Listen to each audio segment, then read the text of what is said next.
Is your Google TV not connecting to the internet through Ethernet?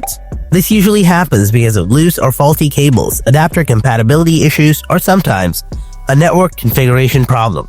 Here are the 3 best solutions to fix it fast. Solution 1. Check cable and adapter. Make sure the Ethernet is firmly plugged into both your router and TV. You can remove the Ethernet cable from your TV for a bit, then plug it back in. Do the same thing with your router. Simply plug out the Ethernet cable from your router, then plug it back in. You can also try to switch the LAN port of your router and try to attach the Ethernet cable into another LAN port. That can sometimes work too.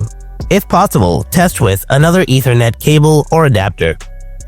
Many times the issue comes down to a bad or loose connection, but if the cable itself is faulty, then you should try a replacement. Solution 2. Test Wi-Fi. From your home menu, use your remote to navigate to the settings icon and open it.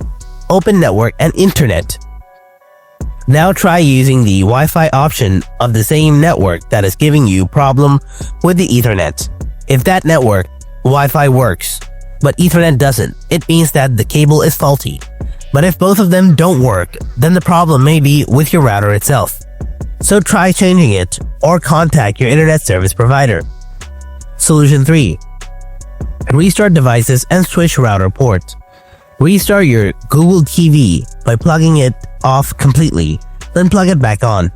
Meanwhile, unplug your router for 30 seconds, then plug it back in. If Ethernet still doesn't work, try plugging the cable into another router port. A simple restart or port switch often fixes the issue immediately. And that's it. With these 3 solutions, your Google TV should start working over a wired Ethernet connection without any issues. If this tutorial helped you out, don't forget to hit that like button and subscribe for more easy Google TV fixes. Thanks for watching. I'll see you in the next video. Until then, stay tuned and take care.